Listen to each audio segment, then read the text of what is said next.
The stars in the helix sector shimmered like diamonds scattered across black velvet. Among them floated thousands of ships, their hulls gleaming with polished metal and decorative lights. These vessels belonged to the Velkin Concordat, a union of 7 alien species who had turned this corner of space into a paradise of trade and culture. On the orbital station called Serenity Prime, the ruling council gathered in their grand chamber. The room was a masterpiece of architecture, with transparent walls that showed the purple and blue planet below. Council members from different species sat in a perfect circle, their voices calm and measured as they discussed the upcoming cultural festival. Ambassador Thelon, a tall being with silver skin and 4 graceful arms, stood to address the assembly.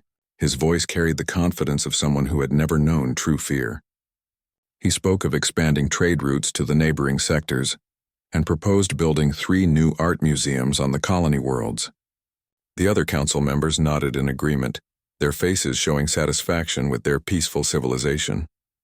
Outside the station, cargo ships drifted lazily between planets. Passenger vessels carried tourists to see ancient ruins and natural wonders. Science ships studied nebulas and collected data on distant stars. Not one of these ships carried weapons heavier than a basic security pistol. The Velkins had not fought a war in 3 centuries. They had forgotten what it meant to be afraid. In the station's security center, Commander Rethal monitored the sector's boundaries. His job was simple and boring. He watched screens that showed mostly empty space, occasionally marking the position of a comet or asteroid. Today was like any other day. He sipped his hot beverage and chatted with his assistant about weekend plans. A small alert blinked on the far edge of his screen. Rethal barely glanced at it. Pirates had been spotted near mining station Kilos 7, but the local security team was already handling it. 3 security patrol ships were more than enough to scare off a handful of raiders and outdated vessels. Within an hour, the pirates had fled and the miners returned to work. Everything was under control as it always was. The evening cycle began, and artificial lights dimmed throughout Serenity Prime to simulate night. Families ate dinner together. Students studied for exams. Artists painted in their studios. Musicians rehearsed for the festival. Life in the Helix sector was good, and everyone knew it would stay that way forever. But in the science wing of the station, a young researcher named Keyleth noticed something strange in the deep space sensor data. She had been studying stellar phenomena for her dissertation when unusual readings appeared on her screen. The energy signatures came from the very edge of the sector, beyond the mapped territories. They were massive, unlike anything in the Concordat's extensive databases. Keyleth ran the analysis 3 times, certain she had made an error. The readings suggested something enormous, something that generated power levels she had only seen in dying stars. She brought the data to her supervisor, Professor Minar, an elderly scientist with decades of experience. The professor studied the readings with interest, but not concern. He stroked his chin thoughtfully and suggested several natural explanations. Perhaps it was a previously unknown type of pulsar. Maybe 2 neutron stars were colliding in a rare cosmic event. He assured Keyleth that space was full of mysteries, and unusual readings were common at such extreme distances. Keyleth wanted to send a probe to investigate, but Professor Minar shook his head. Probes were expensive, and the Concordat's science budget was already stretched thin from the planned museum projects. Besides, whatever was out there was far beyond their borders. It was not their concern. He patted her shoulder kindly and told her to focus on her dissertation. The readings would make an interesting footnote in her research, nothing more. Disappointed but obedient, Keyleth returned to her quarters. She saved the data to her personal files and tried to forget about it. The professor was probably right. She was young and inexperienced, seeing danger where there was only natural phenomena. The Helix sector had been safe for 300 years. What could possibly threaten them now? That night, Ambassador Thelon hosted a dinner party for visiting dignitaries from a neighboring sector. They ate exotic foods prepared by master chefs and drank wine made from fruits that grew only on one special moon. The conversation was light and pleasant. They talked about art, philosophy, and the nature of beauty. One guest joked that the Concordat's greatest challenge was deciding which color to paint the new museums. Everyone laughed at this, their faces warm with contentment. War was something that happened in history books, something primitive species engaged in before they became civilized. The Concordat had evolved beyond such barbarism. They settled disputes with dialogue and compromise. Their ships were built for exploration and commerce, not violence. This was their proudest achievement. But far away, at the very edge of sensor range, something moved through the darkness of space. The energy readings that Kelleth had discovered were not stellar phenomena. They were the signature of a vessel, though calling it a vessel was like calling an ocean a puddle. It was a construct of such immense size that it bent light around its hull. Power reactors the size of moons hummed within its armored shell. Weapon systems that could crack planets sat silent but ready. The thing emerged from faster-than-light travel with a flash of energy that would have blinded anyone watching. Its hull was dark gray, almost black, covered with angular armor plates that overlapped like scales on a dragon. Sensor arrays rotated slowly, scanning everything within light years. Gun batteries stretched along its length, row after row of them, enough to wage war against an entire fleet. Inside this massive battleship, systems awakened from sleep mode. Lights flickered on in corridors that stretched for miles. Automated systems began their diagnostic checks. In the command center, screens displayed data about the surrounding space, cataloging every ship, every station, every planet in the Helix sector. This was humanity's answer to a universe that had proven itself hostile and unforgiving. This was the UESS Indomitable, and it had traveled 40 light-years through the empty dark to reach this place. Its crew had spent decades in cryogenic sleep, dreaming of Earth while their ship carried them across impossible distances. Now they were here. In a sector of space, their databases showed as inhabited but unknown. They needed supplies, information, and rest. They came in peace, but they came prepared for anything. Humanity had learned its lessons in blood and fire. They had learned that the universe did not care about good intentions. They had learned that survival required strength. The Indomitable drifted forward, its engines barely engaged as it moved deeper into the Helix sector. Behind it, the stars flickered and danced, beautiful and uncaring. Ahead, the peaceful civilization of the Velkan Concordat continued its daily routines, unaware that their 300 years of safety were about to be tested. On Serenity Prime, the lights dimmed for the night cycle. People slept peacefully in their beds. Children dreamed of the upcoming festival. Scientists studied stars from the safety of their laboratories. Security officers yawned at their boring screens. And in the darkness between the stars, something massive cast a shadow that swallowed the light of distant suns. The skies, they would soon learn, had never been safe at all. Captain Elena Voss stood on the bridge of the UESS Indomitable, watching the main screen as her ship glided through unknown space. She was 43 years old by Earth's calendar, though only 3 years had passed for her conscious mind. The rest of the journey had been spent in frozen sleep, while the ship's automated systems carried them across the galaxy. Behind her, the bridge crew worked at their stations with practiced efficiency. Lieutenant Chen monitored weapons systems. Ensign Okoro tracked navigation. Commander Harris managed communications arrays. They had trained together for 2 years before launch, then slept for 40 years while Earth became a distant memory. Now they were finally awake, finally here, and finally facing the unknown. Voss touched the armrest of her command chair, feeling the worn leather beneath her fingers. This chair had been built by workers who were probably dead now. Her daughter, who had been 7 when Voss left Earth, would be 47 if she still lived. Time was a strange thing when you traveled between stars. You left everything behind and could never go back to the world you knew. The mission briefing had been clear. Earth had been attacked 38 years ago by an alien force that appeared from nowhere. The attack lasted 6 hours and killed 17 million people before the invaders simply left, vanishing as mysteriously as they arrived. Humanity had tried to make contact, tried to understand, but received only silence. So Earth built ships like the Indomitable, massive battleships designed to find answers and ensure that humanity would never be helpless again. Commander Harris looked up from his console, his face tense. "Captain, we're being scanned. Multiple sources. They know we're here," Voss nodded slowly. "Any hostile actions?" "No, ma'am. Just passive sensors. They're curious." "As they should be," Voss said quietly. She pressed a button on her chair. "All hands, this is the captain. We have made contact with local inhabitants. Maintain alert status, but hold fire unless I give the order. We came here for answers, not war. Remember that." On Serenity Prime, alarms blared through the security center for the first time in decades. Commander Rethal stared at his screen in disbelief as his sensors showed something impossible. A ship had appeared in their sector, but calling it a ship was insufficient. It was a floating fortress bigger than their largest orbital station, covered in what could only be weapons and armor. Rethal's hands shook as he sent an emergency signal to the Council. Within minutes, Ambassador Thelon stood beside him, his forearms crossed in confusion and growing fear. The ambassador had negotiated trade disputes and cultural exchanges, but he had no training for this. The Concordat had no protocols for meeting a vessel that looked like it was built specifically to wage war.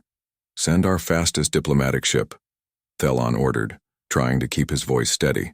"Activate the first contact protocols. We must communicate peacefully." The Harmony's wing launched from Serenity Prime within the hour. It was a beautiful ship, its hull painted with flowing designs that represented unity and peace. Inside, Ambassador Kelvin prepared his translation devices and reviewed every first contact scenario in the Concordat's history.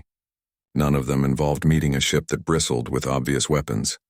The Harmony's wing approached the Indomitable slowly, broadcasting friendship signals on every known frequency. The human battleship remained still, its weapon systems powered down but clearly visible. As Kelvin's ship drew closer, he began to understand the true scale of what they faced. The Indomitable was more than 10 times the size of the Harmony's wing. Its hull showed scars from what must have been terrible battles. This was not a ship built by a peaceful species.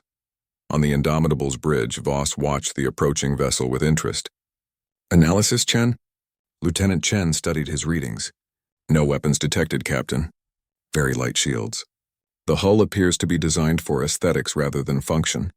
I don't think they're warriors." Voss allowed herself a small smile. "Let's hope you're right. Harris, open a channel. All frequencies. Let's see if we can talk to them." The next 2 hours were an exercise in frustration for both sides. The translation devices struggled with languages that had evolved on opposite sides of the galaxy. Images and mathematical concepts helped bridge some gaps, but cultural context remained difficult. Kelvin tried to explain the Concordat's peaceful nature. Voss tried to explain humanity's need for information and supplies. Finally, they managed basic communication. Kelvin invited Captain Voss to meet in person aboard Serenity Prime. Voss agreed but insisted on bringing an armed security detail. The suggestion horrified Kelvin, who explained that weapons were not allowed on the station. Voss replied that her people would keep their weapons but not draw them unless attacked. After much debate, Kelvin reluctantly agreed. The meeting took place in a conference room that the Velkans had hastily modified to accommodate human biology. Captain Voss arrived with 4 Marines in full combat gear, their rifles held at rest but clearly ready. The sight made Ambassador Thelon's skin turn pale. Council members whispered nervously to each other in their native languages. Voss removed her cap and placed it on the table, a gesture of respect she hoped they would understand. "We come in peace," she said clearly, her voice steady. "We need supplies, information, and rest. We can trade for what we need. We have metals, fusion technology, and data from our journey that might interest your scientists." Counselor Resheva, a thin being with large eyes, leaned forward. "Why does your ship carry so many weapons? Why do you travel with instruments of death? Are you conquerors?" The question hung in the air. Voss felt her jaw tighten, but she kept her voice calm. "We carry weapons because we learned that the universe is dangerous. Our homeworld was attacked by beings we had never met. Millions died. We built ships like the Indomitable to ensure it never happens again. We don't seek war, but we will not be helpless victims. You call that peace?" Resheva's voice rose with emotion. "You build monuments to violence and claim you want peace?" Voss stood slowly, her eyes hard. "We don't have the luxury of your naivety, Counselor. You've had 300 years of safety because no one has tested you. We had 6 hours of hell because we believed we were safe. I would rather be a warrior in a garden than a gardener in a war." The room fell silent. Ambassador Thelon raised a hand to calm the tension. "Captain Voss, we will provide the supplies you need. We ask that your ship remains at the edge of our sector during this time. We mean no disrespect, but your vessel frightens our people." Voss nodded stiffly. "Understood. We'll keep our distance. But Ambassador, a word of advice from someone who learned the hard way. The universe doesn't care about your peaceful intentions. Something dangerous is always moving through the dark. I hope you never have to learn that lesson like we did." As Voss and her Marines left the station, the Concordate's council convened in secret. They discussed the humans with a mixture of fear and disgust. Some wanted them gone immediately. Others saw opportunity in their advanced technology. All of them agreed that humanity represented something they had thought was extinct in civilized space, a species that still clung to the ways of war. What none of them knew was that something else had followed the Indomitable's energy trail across the stars. Something that had hunted humans before and now found a new feeding ground rich with prey. The Kresh swarm was coming, and the peaceful skies of the Helix sector were about to become a battlefield. The tension between humanity and the Vulcan Concordate had been building for 3 days. The Indomitable remained at the sector's edge, taking on supplies that were delivered by nervous cargo crews who refused to board the battleship. Captain Voss respected their fear but found it frustrating. Her crew needed rest, her ship needed proper maintenance, and all they received was cold courtesy and suspicious glances. On Serenity Prime, the council debated late into the night. Some members wanted to share technology with the humans. Others wanted them expelled from the sector immediately. Ambassador Thelon tried to maintain peace, but even he felt disturbed by humanity's warlike nature. He had drafted a formal request asking the Indomitable to leave within the week. The vote would take place tomorrow morning, but tomorrow would never come as planned. Young researcher Khalith was working late in her laboratory when her screens lit up with warnings. The same energy signatures she had detected days ago were back, but now they were everywhere. Dozens of them. Hundreds. They were not coming from one direction but appearing all around the sector's boundaries, as if they had surrounded the Concordate space. Her hands flew across her controls, trying to make sense of the data. These were not natural phenomena. These were ships, massive organic-looking vessels that pulsed with biological energy. They moved with purpose, closing in on the inhabited worlds like predators surrounding prey. Khalith's breath caught in her throat as she understood what she was seeing. She ran to alert her supervisor, but Professor Minar was already rushing toward the security center with the data. The hallways filled with confused people as alarms began to sound. No one understood what the alarms meant because they had not heard them in 3 centuries. Some thought it was a malfunction. Others stood frozen, unable to process the possibility of danger. Commander Rethal stared at his displays in horror. Ships were pouring into the Helix sector by the thousands. They looked like nothing in any database. Twisted organic shapes covered in chitinous armor and pulsing with sickly green light. They moved in swarms, smaller vessels clustering around larger ones like insects around a hive. He triggered every alert and opened channels to all Concordate defense stations. This is Serenity Prime Security. We are under attack. All defensive units respond immediately. This is not a drill. But the Concordate had almost no defensive units. Their patrol ships were designed to stop pirates, not wage war. As the first Kresh bioships reached the outer colonies, the reality of their situation became horrifyingly clear. The beautiful Vulcan vessels with their decorative hulls and minimal weapons were like paper boats facing a tsunami. Mining Station Kalo 7 was the first to fall. The Kresh ships descended on it like locusts, tearing through its hull with biological weapons that dissolved metal on contact. Distress calls filled every frequency, voices screaming for help that would not come in time. Within minutes, the station went dark. 3,000 miners died before most of the sector even knew they were under attack. On the Indomitable, Lieutenant Chen's console erupted with warnings. Captain, multiple hostile contacts. They're attacking the Concordate's outer settlements. Energy signatures match nothing in our database. Thousands of them, ma'am. Voss was on her feet instantly. Battle stations. All crew to combat positions. Harris, get me the Concordate Council. Chen. Tactical analysis now. The bridge transformed as the crew moved with practiced precision. Weapon systems powered up. Shield generators reached full capacity. Fighter pilots raced to their craft. Every person aboard knew their job and did it without hesitation. This was what they had trained for, what humanity had built the Indomitable to do. Chen's analysis appeared on the main screen. Bioships, Captain. They appear to be partially organic, some kind of hive structure. The larger vessels are spawning smaller attack craft. They're overwhelming the local defenses through sheer numbers. Estimated threat level? Extreme. The Concordate's ships are no match for them. They don't stand a chance. Commander Harris looked up, his face pale. Captain, I have Ambassador Thelon on the line.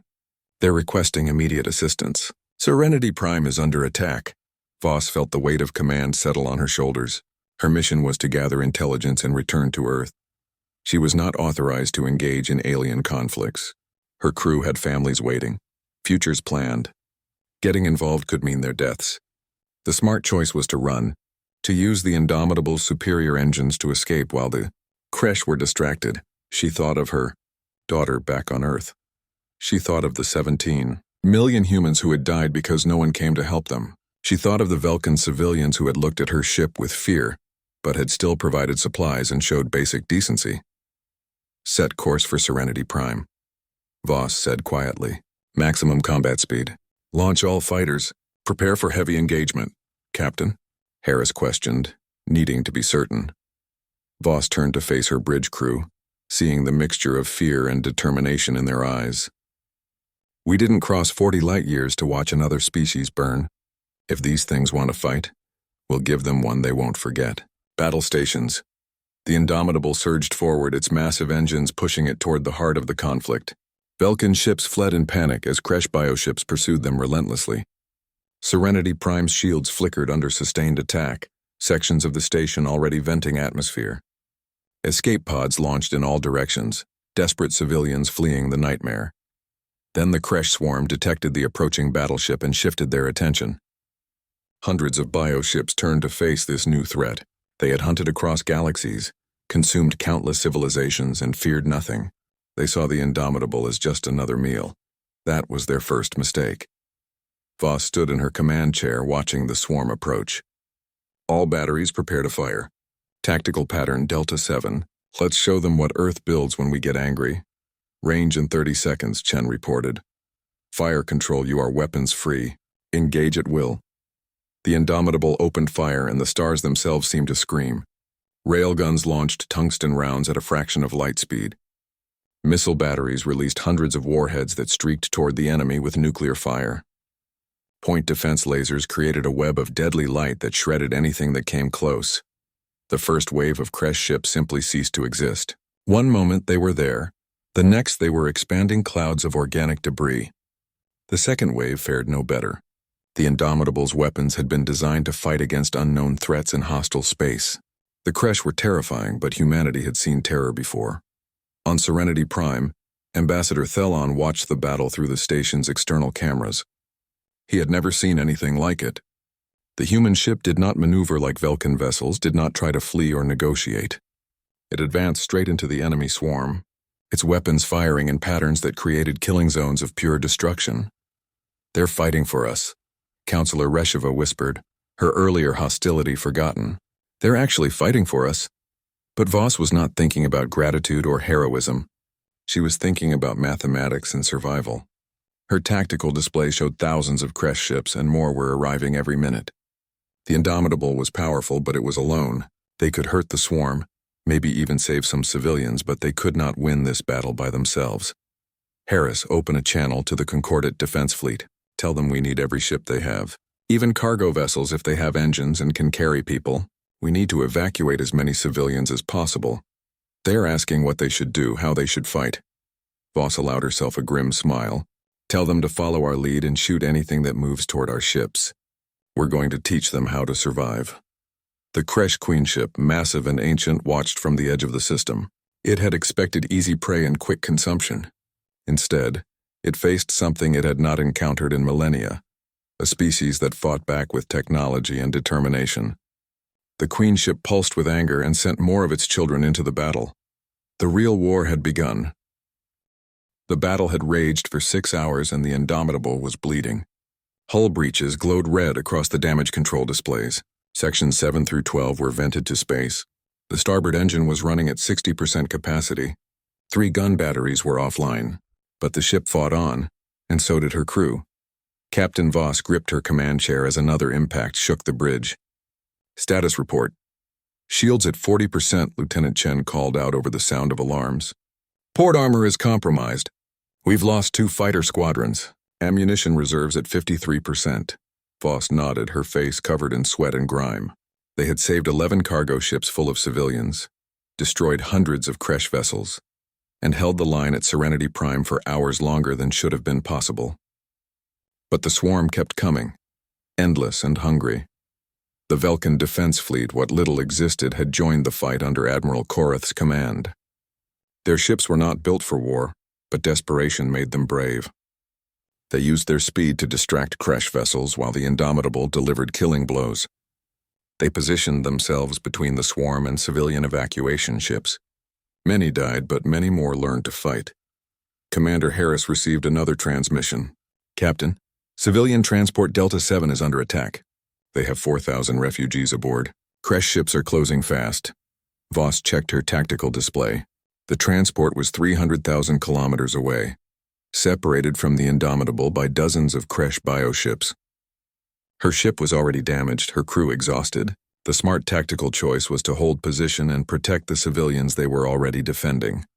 Helm, plot intercept course. Flank speed. All power to engines and forward shields. Captain, if we move from this position, the Kresh will overrun defense line Alpha. Chen warned. I know, but I'm not leaving 4,000 people to die. Harris, contact Admiral Korath. Tell him his people need to hold line Alpha for 10 minutes. That's all the time we need. The Indomitable turned and accelerated, its damaged hull groaning under the strain. Kresh ships moved to intercept, their organic weapons firing streams of acidic biomatter that ate through armor. The battleship's point defense worked overtime, shooting down attacks while the main batteries cleared a path forward. In the engine room, Chief Engineer Rodriguez watched his displays with growing concern. Bridge, this is engineering. The port engine is overheating. If we don't reduce power, we risk a complete shutdown. Voss's voice came back immediately. Negative, Chief. I need everything you can give me for 8 more minutes. After that, you can shut it down and curse my name. Rodriguez smiled despite the danger. Aye, Captain. 8 minutes. You heard the lady, people. Keep this beast running. The Indomitable reached the transport just as Kresh ships began tearing into its hull. The battleship positioned itself between the attackers and their prey, using its own armored mass as a shield. Weapons blazed from every available battery. Missiles streaked into the swarm, each one carrying a small nuclear warhead that turned Kresh bioships into expanding fireballs. Inside the transport, terrified Velkan civilians pressed against windows to watch the human battleship fight for their lives. They saw armor plates buckle under alien weapons. They saw atmosphere venting from wounds in the hull. They saw a ship that refused to break, refused to run, refused to let them die. Young Keyleth was aboard that transport, having evacuated from Serenity Prime when the attack began. She watched the battle with tears streaming down her face, understanding now why the humans built ships like this. They built them because sometimes the only thing standing between life and death was someone willing to fight. All batteries. Focus fire on the big one, Voss ordered, indicating a massive Kresh ship that was spawning smaller attack craft. Let's kill it before it makes more problems for us. The Indomitable's main railgun spoke with thunder that echoed across the void. Tungsten slugs moving at incredible speeds punched through the Kresh ship's bioarmor and tore through its vital organs. The creature ship writhed in its death throes, green ichor spraying into space as it died. Transport Delta 7 is clear, Harris reported. They're reporting engines at full capacity. They can reach the evacuation coordinates. Good. Helm, take us back to Line Alpha. Let's see if our friends manage to hold it. But as the Indomitable turned, Chen's voice rose with alarm. Captain, new contacts. Massive energy signature. Something big is entering the sector. On the main screen, reality seemed to tear open as a ship entered normal space. It was enormous, dwarfing even the Indomitable. Its hull pulsed with organic light, and it was covered with growths that looked like both technology and living tissue. This was the Kresh Queen ship, the heart of the swarm, the ancient intelligence that commanded countless drones. The Queen ship broadcast on all frequencies, its voice a mixture of clicks and screams that the translation software struggled to interpret. The meaning that came through was simple and terrifying. It declared the Helix sector consumed. It declared all life here food for the swarm. It declared humanity's resistance meaningless. Voss listened to the broadcast and felt cold rage settle in her chest. Get me a firing solution on that thing. Captain, our weapons won't penetrate its armor at this range, Chen protested. The analysis shows bioshielding that can absorb everything we throw at it. Then we'll get closer. Helm, set ramming course. Ma'am? The helmsman turned, certain he had misheard. Voss stood from her chair, her voice calm but filled with steel. I said set a ramming course. We're going to fly straight into that monster and blow a hole in its guts. That's an order. Commander Harris stepped forward. Captain, that's suicide. Even if we damage it, we won't survive the attack. I know. But if we kill that thing, the swarm will fall apart. The Concordat might survive. Our mission might still have meaning. Sometimes the only way forward is through. Admiral Korath's voice came over the communication channel, translated but heavy with emotion. Captain Voss, you cannot do this. You have done enough. Your ship has saved tens of thousands. We will find another way. Voss smiled sadly. Admiral, there is no other way. You know it as well as I do. But listen carefully. After we're gone, you need to change everything. Build ships that can fight. Train crews for war. Never let your people be helpless again. Promise me. There was a long pause. I promise, Captain. Your sacrifice will not be forgotten. Harris, seal all bulkheads. Emergency power to forward shields and weapons. I want everything we have left pointed at that queen ship. Chen, target its central mass. Look for any weak points in the bioarmor. The crew moved to obey, each one knowing they were following orders that would end their lives, but not one of them protested. They had joined this mission, knowing they might never return to Earth. They had crossed impossible distances to find answers about humanity's place in the universe. Now they had their answer. Humanity's place was to stand between the darkness and the light, no matter the cost.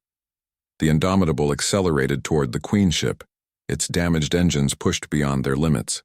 Chief Rodriguez watched his instruments knowing the engines would tear themselves apart. But he kept them running. The ship had carried them 40 light-years across space. It would carry them one last time. Crash ships swarmed around the battleship trying to stop its approach. Point defense lasers created a storm of destruction. The last of the fighters sacrificed themselves to clear the path. Marines loaded every weapon and prepared to sell their lives dearly. Then something unexpected happened. Falcon ships moved into formation around the Indomitable. Admiral Korath's voice filled the channel. Captain Voss, humanity taught us to fight. Now let us show you we learned the lesson. Dozens of Vulcan vessels, cargo ships, and science vessels and passenger transports positioned themselves around the damaged battleship. They had no weapons, but they had engines and hulls and courage they never knew they possessed. They formed a shield of flesh and metal, protecting the humans who had protected them. The Queen ship noticed the approaching threat and focused its fire. Falcon ships exploded into flames as bioweapons tore through their hulls. But for every ship that died, another took its place. The Concordat had lived in peace for 3 centuries, but their ancestors had known war. That ancient memory awakened now, and they remembered how to be brave. Captain, we have a firing solution, Chen reported. Range in 20 seconds. Voss took a deep breath and activated ship-wide communications. All hands, this is the captain. It has been my honor to serve with you. Tell them we fought well. The Indomitable reached firing range and every remaining weapon fired at once. The Indomitable's weapons struck the Queen ship with everything humanity had learned about killing. Railguns fired their last rounds. Missiles spent their final warheads. Energy weapons burned through their power reserves. The damaged battleship gave everything it had left, and for a brief moment the Queen ship's bioarmor cracked. Captain Voss saw the opening and made her decision. Activate emergency jump drive. Coordinates inside the Queen ship's hull. Do it now. Commander Harris's eyes went wide. Captain, the jump drive is experimental. It's never been tested at this range. The calculations alone, I don't care about calculations. I care about killing that thing. Activate the drive. The Indomitable's experimental faster-than-light system had been designed for emergency escapes, allowing the ship to jump short distances without the normal lengthy calculations. No one had ever tried to jump into another vessel. No one had ever tested what would happen if 2 massive objects tried to occupy the same space. The battleship's engines screamed as exotic matter formed around the hull. Reality bent and twisted. For a fraction of a second, the Indomitable existed in 2 places at once. Then it appeared inside the Queen ship's central cavity, its armored hull tearing through organic tissue and vital systems. The Queen ship's scream echoed across every frequency. Its body convulsed as the human battleship materialized inside its core like a bullet through a heart. The Indomitable's remaining weapons fired point-blank into the creature's internal organs, destroying the biological systems that controlled the entire swarm. But the jump had cost everything. The Indomitable's experimental drive tore itself apart, sending feedback through every system. Bulkheads collapsed. Power systems failed. The ship's spine cracked under impossible stresses. Voss felt her ship dying around her and knew they had seconds left. All hands, abandon ship. Get to the escape pods now. That's an order. The crew scrambled for survival. Engineers dragged wounded comrades through smoke-filled corridors. Marines cut through jammed bulkheads to reach trapped personnel. Chief Rodriguez stayed at his post, manually routing power to life support to give his people more time to escape. On the bridge, Voss watched her crew evacuate. Commander Harris grabbed her arm. "Captain, we need to go." "Not yet. Someone needs to keep firing until the job is done." "Elena." Harris used her first name, something he had not done in 3 years. "You've done enough. Let's go home." Voss looked at the man who had served beside her across impossible distances. She thought of Earth, of her daughter who was probably a grandmother now, of a world she would never see again. Then she thought of the 4,000 refugees on Transport Delta 7, of the Velkan civilians who had been saved, of Ambassador Thelon and young Keleth and all the lives that would continue, because humanity had chosen to fight. "You go," she said quietly. "Get the crew to safety. I'll buy you time." Harris started to argue, but Voss pushed him toward the exit. "That's an order, Commander. Tell them I died well." Harris saluted, tears in his eyes, and ran for the escape pods.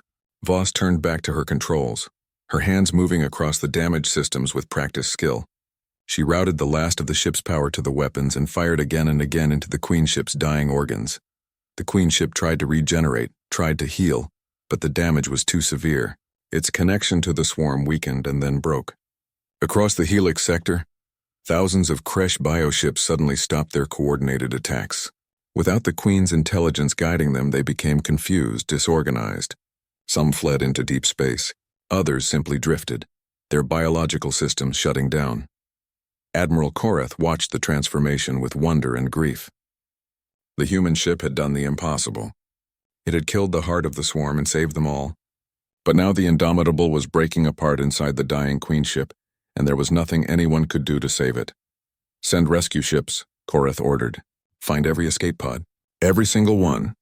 Humanity saved us. Now we save them." Velkan rescue vessels scattered across the battle zone searching for human survivors. They found Commander Harris's pod along with dozens of others. Chief Rodriguez survived, pulled from wreckage by Velkan engineers who treated him with reverence. Lieutenant Chen made it out with burns covering half his body but alive. Of the Indomitable's crew of 800, 612 survived, but not Captain Elena Voss. She stayed at her post until the very end, until the Queen ship's death throes crushed the Indomitable's bridge into twisted metal. They found her body 3 days later, still strapped into her command chair, her hands on the controls. She had kept firing until there was nothing left to fire. The war ended as suddenly as it began. The leaderless Kresh swarm scattered and fled, chased from the sector by the combined human and Velkan forces. The threat was gone, but the cost was terrible. 4 colonies had been destroyed. Serenity Prime was heavily damaged. 73 million Velkans had died in the attack. Of the beautiful civilization that had lived in peace for 3 centuries, only ruins remained. Commander Harris stood before the Concordat Council 1 month after the battle. His arm was in a sling and his face showed the weight of command he never wanted. The council chamber had been rebuilt, but it would never be the same. Neither would the Concordat. Ambassador Thelon spoke first, his forearms lowered in respect. "Commander Harris, on behalf of the Velkan Concordat and all free peoples of the Helix sector, we offer our deepest gratitude.